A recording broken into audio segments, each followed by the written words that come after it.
Eu gostaria de convidar os irmãos nesse momento, os irmãos do louvor podem sentar, e até eu fazendo uma brincadeira com o pessoal do louvor, que eu digo, gente, vocês vão cantar sem ninguém olhando, né? Então vocês vão fazer um exercício de lembrar que vocês não estão ensaiando, porque tem um monte de gente olhando. Mas aí eu disse, eu vou pregar também para as cadeiras, né? Na verdade, brincadeira, questão visual. Eu sei que os irmãos estão me acompanhando aqui juntos. Mas eles disseram, não, pastor, pelo menos a gente vai sentar e poder ouvir o senhor pregando. E a gente vai pregar num texto de Abacuque, no capítulo 3, um texto muito conhecido, mas que fala muito aos nossos corações em momentos como esse, que fala o seguinte, Abacuque 3, 17. Ainda que a figueira não floresça, nem haja fruto na vide, o produto da oliveira minta, e os campos não produzam mantimento, e as ovelhas sejam arrebatadas do aprisco, e nos currais não haja gado, todavia eu me alegro no Senhor, exulto no Deus da minha salvação. Eu queria pedir que os irmãos deixassem a sua Bíblia aberta nesse texto de Abacuque 3, nós vamos fazer ainda outras leituras, mas eu queria que você olhasse para os elementos que ele fala aqui. Que a figueira não floresça, que não haja fruto na vide, que o produto da oliveira minta e os campos não produzam mantimento, que as ovelhas sejam arrebatadas do aprisco, nos currais não haja gado. No nosso contexto, seria, ainda que o comércio feche, ainda que as lojas todas estejam fechadas, ainda que todo mundo tenha que se recolher em casa, ainda que não haja mantimento na minha casa, ainda que não tenha como produzir alimento, ainda que o meu sustento financeiro esteja ameaçado, todavia, eu me alegro no Senhor. Nós vivemos, meus irmãos, dias difíceis. Nós vivemos dias difíceis. Nós olhamos para a nossa perspectiva de futuro, e se a gente ficar olhando, a bem da verdade, a gente não tem como fazer, por exemplo, nenhum tipo de planejamento a médio prazo. Não tem como você colocar e pensar assim, eu acho que daqui a 2 meses eu vou fazer isso ou aquilo. Porque a gente não sabe exatamente o que vai acontecer com o mundo nos próximos 2 meses. A gente pode fazer planos, alguns talvez mais pessimistas e outros mais otimistas. Alguns podem dizer, esse remédio que o pessoal descobriu aí, isso vai dar certo e daqui a 2 meses está tudo resolvido, está todo mundo bem.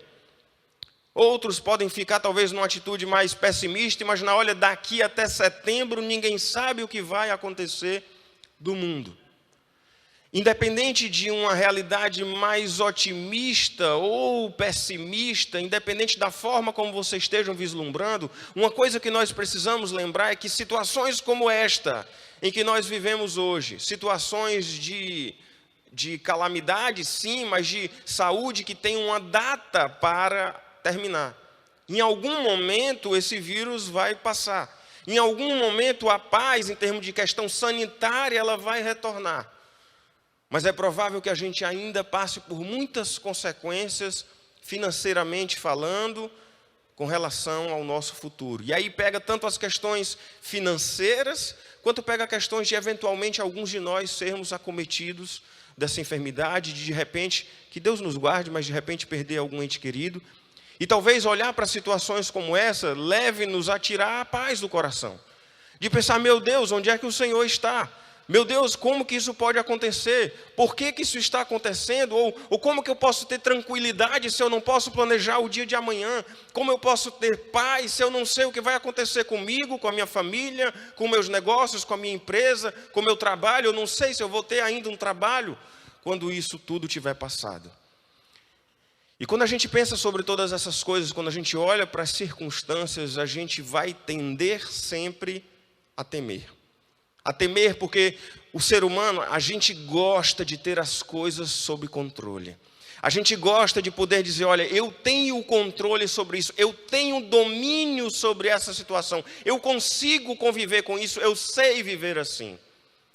Mas nós estamos vivendo dias em que provavelmente todo mundo que está assistindo a gente agora, nunca passou por dias assim. Isolamento social, comércio fechado, shopping fechado, só está aberto supermercado, padaria, farmácia e questões médicas. Talvez você olhe assim, o que é isso? Parece uma guerra silenciosa que a gente está vendo. Eu tenho 40 anos, eu nunca vivi dias assim. Provavelmente você que nos assiste talvez também não tenha vivido. Mas nessa hora, se a gente olhar para as circunstâncias e que a gente gosta de ter o controle, a gente gosta de olhar e dizer o seguinte, eu sei, eu tenho o meu sustento, eu tenho o controle sobre tudo, eu posso ir a hora que eu quiser no supermercado e comprar o que eu quiser, eu posso ir ali e resolver tudo. A gente gosta de ter o controle. Mas situações como essa nos levam a dizer, eu não tenho controle. Eu não tenho controle sobre nada. Eu não tenho controle sobre absolutamente nada. E nessas horas, a gente pode, e aí volta para o capítulo 1 de Abacuque, no versículo 1, ele começa o livro dizendo exatamente assim, até quando, Senhor, clamarei eu e tu não me escutarás? Naquele momento, a forma como Abacuque começa o seu livro é dizendo, até quando, Senhor? A gente está no início desse negócio, a gente não sabe quando isso vai terminar, mas provavelmente a gente em algum momento possa olhar para os céus e dizer, Senhor, até quando? Até quando o meu negócio vai ficar fechado? Até quando eu, que sou autônomo, não vou ter de onde tirar o meu sustento? Até quando a gente vai ter que ficar recluso dentro das nossas casas? Até quando? Clamarei e verei essa situação continuar. No contexto de Abacuque, ele dizia, até quando eu vou gritar violência e tu não salvarás? O contexto ali não era de enfermidade, o contexto ali não era de pandemia, o contexto era de violência, de pecado, de opressão, mas era contendas, também violência, contendas, litígio, a lei frouxa, a justiça não se manifesta, o perverso cerca o justo, tudo isso acontecendo de ruim. O tempo ruim que Abacuque passou era outro. A gente vive diferente. Naquele contexto, nós estamos falando de um profeta Abacuque, ele viveu por volta do século VII antes de Cristo. Provavelmente cerca de 630 anos antes de Cristo. E é curioso que a profecia de Abacuque ela é um pouco diferente daquelas mais tradicionais, porque é muito comum a gente ver no linguajar profético o profeta dizendo, assim diz o Senhor, e anunciando os oráculos do Senhor para o seu povo. Mas a forma como o livro foi escrito foi um pouco diferente. Foi na forma como se fosse um diálogo com o Senhor e terminando com um salmo, que é justamente aquele texto de capítulo 3 que a gente estava lendo, uma poesia que a gente estava lendo e que a gente vai retomar daqui a pouco. E durante o seu livro ele vai falando com Deus e nessa conversa aqui é que ele registra, então como se fosse uma conversa dele com Deus e que porventura, nesses tempos de isolamento social, é um momento por sinal muito propício para a gente também, assim como Abacuque fez, colocar as nossas conversas com Deus em dia. De se questionar e de conversar e dizer, Senhor, olha, está difícil, Senhor, eu não sei como vai ser o dia de amanhã, Senhor, eu não sei o que vai acontecer. Colocar diante dele um diálogo que ele começa, que é Abacuque fazendo uma queixa, e eu fico até me perguntando quem nunca fez essa pergunta, quem nunca se questionou onde está o Senhor, até quando o Senhor eu vou clamar e o Senhor não vai responder? Quem nunca passou um momento difícil de dizer, Senhor, eu estou aqui, Senhor, eu estou falando, por favor, me escute. Abacuque estava profundamente chocado com as dificuldades que viviam. O reino do norte ali de Israel já tinha caído e o reino do sul estava prestes a ser tomado, que era onde ele vivia. E ele clamava ali para que o Senhor o atendesse. Então era dentro desse contexto que ele começa a sua conversa com Deus, dizendo, até quando eu vou clamar e o Senhor não me escutarás? Até quando eu vou falar e o Senhor não salvarás? É que depois de todo esse diálogo com o Senhor, no capítulo 3, é nesse momento que ele vai dizer, no versículo 17, ainda que a figueira não floresça, ainda que não haja fruto na vide, ainda que o produto da oliveira minta, ou seja, o mantimento, o básico, a alimentação, de onde ele tirava o seu sustento, ainda que os campos não produzam mantimento, que as ovelhas sejam arrebatadas do aprisco dos currais, não haja gado, ou seja, todo o sustento dele sendo retirado. E aí mesmo dizendo lá no começo e clamando, dizendo, Senhor, até quando? Ele termina dizendo, olha, ainda que isso tudo aconteça, todavia eu me alegro no Senhor, eu exulto no Deus da minha salvação. E a grande pergunta que a gente faz é olhar talvez para Abacuque e dizer, Abacuque, mas como? Como que você pode chegar diante de uma situação de calamidade, diante de uma situação de violência, de complexidade, de sentimento terrível vivendo, poder olhar e dizer que ainda que tudo esteja desgraçado, eu me alegro no Senhor. Como se alegrar no Senhor? E é muito importante a gente lembrar que uma das questões fundamentais para que a gente possa conseguir de fato se alegrar no Senhor diz respeito a não simplesmente buscar o Senhor na hora da tristeza. Porque tem muita gente que faz isso. Vive como se Deus não existisse. E aí de repente na hora da dificuldade, ô Senhor, por favor, me ajuda, me socorre, me ajuda aqui nesse momento, tira a tristeza do meu coração. Mas sabe quando é que a gente consegue de fato encontrar a alegria que vem do Senhor? Essa paz que eu sinto em minha alma, como nós cantamos, que diz que não é porque tudo em mim vai bem. A gente consegue fazer isso à medida que nós crescemos no conhecimento do Senhor. Quanto mais a gente conhece do Senhor, quanto mais nós vemos o quanto o Senhor é bom, quanto mais nós percebemos o quanto Ele é amoroso, quanto mais nós percebemos o quanto Deus é soberano e tem o controle sobre tudo, nós vamos aprendendo a confiar e descansar nele. Para poder chegar e dizer, o Senhor Deus, eu me alegro no Senhor, a gente tem que pensar de fato se no momento que está tudo bem, onde estava a nossa alegria. Porque é muito fácil a gente dizer, eu sou servo de Deus, e eu sou alegre em Cristo Jesus, olhando para tudo bem. Meu emprego está bem, meu sustento está adequado, a minha família está com saúde, e eu dizer, não Senhor, eu me alegro em Ti. Mas quando vem o dia difícil, quando vem a aflição, a tribulação, é que a gente vai perceber onde de fato estava a nossa alegria. Se a nossa alegria estava meramente nas circunstâncias, ou se a nossa alegria está de fato no Senhor. É a paz de poder saber e dizer, não de forma irresponsável, mas poder dizer, olha, Senhor, eu não sei de verdade o que vai acontecer nos próximos 2, 3 meses. Eu não sei.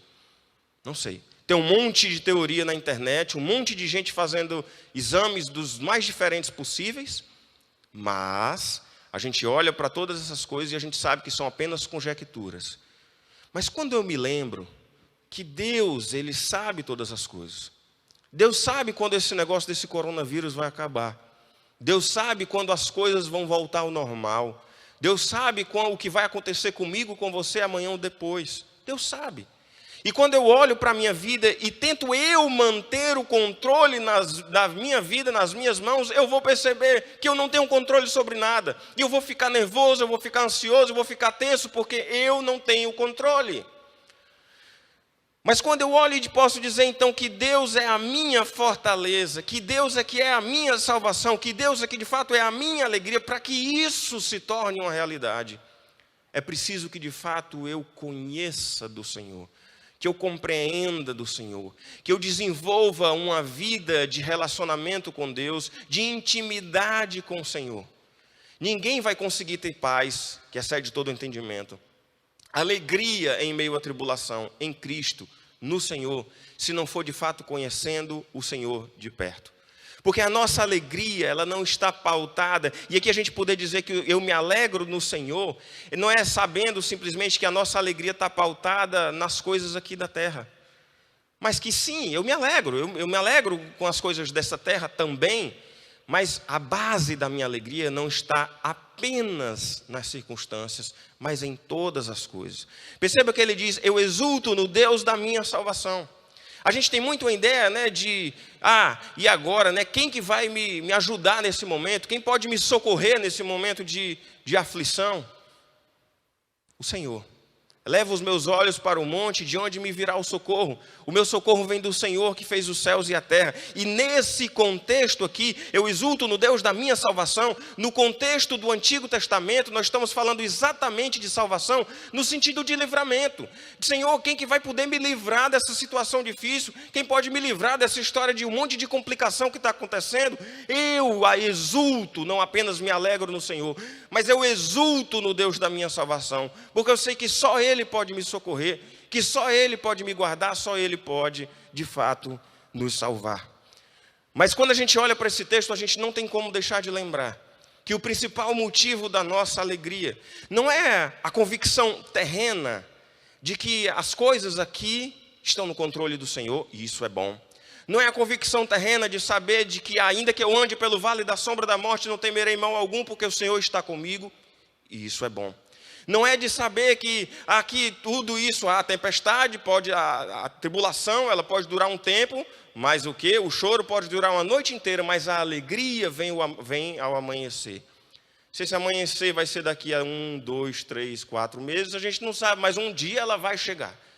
E a nossa alegria poderia até estar nessa circunstância de salvação. Mas a nossa alegria maior é saber que nós não estamos vivendo aqui nessa terra por toda a eternidade. Que o que a gente vive aqui não é tudo. O que a gente vive aqui é passageiro. Tudo que a gente vive aqui nessa terra, um dia vai passar. Mas quando a gente olha para a circunstância que a gente tem vivido, quando a gente olha para o dia a dia da gente, a gente começa a ter que olhar para o futuro. A gente começa a ter que olhar para o amanhã. A gente começa a ter que olhar não para o dia de hoje, não para a circunstância terrena, mas sabendo o que Cristo Jesus fez por nós. O que Cristo Jesus, não foi a televisão que balançou não, viu? Deram um chute na câmera, né? Não foi o que Cristo Jesus fez por nós, mas foi de fato a certeza que temos de que essa vida ela vai passar. E aqui sim, o Jesus Cristo ele nos disse que no mundo a gente passaria por aflições. E que aflições? Às vezes a gente perde um ente querido, às vezes a gente passa por um problema de saúde dentro de casa, às vezes a gente passa por turbulências financeiras, por toda sorte de dificuldade. E às vezes, por causa de uma pandemia, a gente corre o risco de passar por todas elas em conjunto. Mas a gente olha, e Jesus Cristo disse, no mundo tereis aflições, mas ele diz, mas tende bom ânimo. Tenham esperança, se alegrem. Por quê? Porque eu venci. Jesus Cristo ele não está falando aqui sobre todas essas vitórias e salvações terrenas que eu estava falando, no sentido do livramento do Senhor sobre as nossas vidas. Ele está falando sobre aquilo que é eterno. De que é saber de que aqui sim, no mundo eu passo por aflições, mas é só aqui. Um dia tudo isso vai passar. Um dia todos nós vamos viver lá na glória, lá na eternidade com o Senhor. E lá não há choro, lá não há luto, lá não há pranto, lá não há dor alguma, não há sofrimento qualquer. Porque lá nós viveremos por toda a eternidade na presença maravilhosa do nosso Senhor. Quando a gente olha para o que Cristo fez por nós na cruz, derramou o seu precioso sangue por nós, morreu para que nós tivéssemos o perdão dos nossos pecados. E a palavra de Deus nos diz que Deus amou o mundo de tal maneira que deu o seu único Filho para que todo aquele que nele crê não pereça, mas tenha a vida eterna. A esperança, a convicção e a certeza de que este mundo é passageiro e nós vamos viver uma eternidade maravilhosa na presença do Senhor por todo sempre, é que deve nos dar a alegria e a paz de saber, tudo isso aqui um dia vai acabar. Eu exulto no Deus da minha salvação.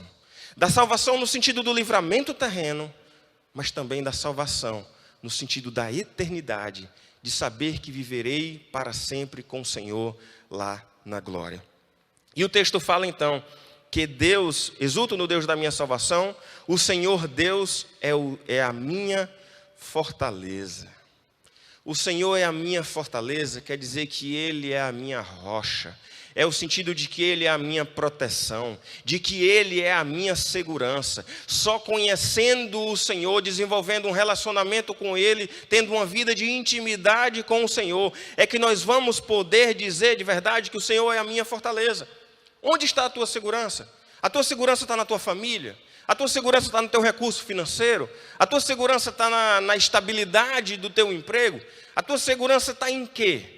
Porque todas essas coisas são passageiras. E talvez a ansiedade, a tribulação, a angústia tenha tomado os nossos corações, porque no fundo a nossa fortaleza talvez seja a questão material. E o Senhor nos convida a ter de fato a nossa fortaleza, a nossa confiança, a nossa segurança, a nossa força, vinda do Senhor. Eu não devo me sentir seguro, porque eu sei que eu vivo num apartamento seguro, porque eu tenho uma casa tranquila, porque minha família está guardada e protegida e que está tudo bem com eles. Eu devo viver seguro, porque eu sei que a minha vida está nas mãos do Senhor. Eu devo viver seguro, porque eu sei que Ele é a minha fortaleza. E ninguém mais. Ninguém mais é a minha fortaleza. Nada mais é a minha fortaleza. Então é de fato buscar conhecer o Senhor. Buscar cada vez mais viver de acordo com a glória, buscando viver para a glória do Senhor. De fato buscando viver como o Senhor nosso Deus sendo a nossa fortaleza. Socorro bem presente na tribulação. Meus irmãos, em tempos de coronavírus, em tempos de pandemia global, que a gente possa de verdade colocar a nossa segurança no Senhor. Porque se a sua segurança estiver nas questões materiais, se a sua segurança estiver em questões terrenas, você vai ficar muito ansioso, nervoso nos próximos tempos. E eu te convido se não tinha colocado até então a sua segurança no Senhor, que o faça a partir de agora. Dizer, Senhor, o Senhor é a minha fortaleza. É acordar de manhã e pensar aflito, meu Deus, como será o dia de hoje? Como será o dia de amanhã? Como será que vai acontecer? Não, Senhor, o Senhor tem um controle sobre tudo. A minha vida está nas tuas mãos e nada pode me separar do teu amor. Que esta segurança, que a nossa segurança no Senhor possa ser solidificada a cada dia. Que a firme certeza, a convicção do que Cristo fez por nós na cruz e a certeza de que viveremos com Ele por toda a eternidade lá na glória, possa nos dar a paz em meio à tribulação. Voltando à leitura do texto, ainda, versículo 17, que a figueira não floresça, não haja fruto na vide, que o produto da oliveira minta, que os campos não produzam mantimento, as ovelhas sejam arrebatadas do aprisco, e nos currais não haja gado. Ou seja, ainda que tudo que provê o meu sustento, o meu alimento, que é o mais básico, se até isso me for tirado, todavia eu me alegro no Senhor. E eu me alegro por quê? E eu exulto por quê? Porque Ele é o Deus da minha salvação, porque Ele é a minha fortaleza, é Ele que é a minha segurança. Que todos nós, em meio a essa turbulência que temos vivido e que viveremos ao longo dos próximos tempos, não sei quanto tempo, que a gente possa descansar no Senhor, que a gente possa confiar nele, lembrando que Ele tem o absoluto controle sobre tudo.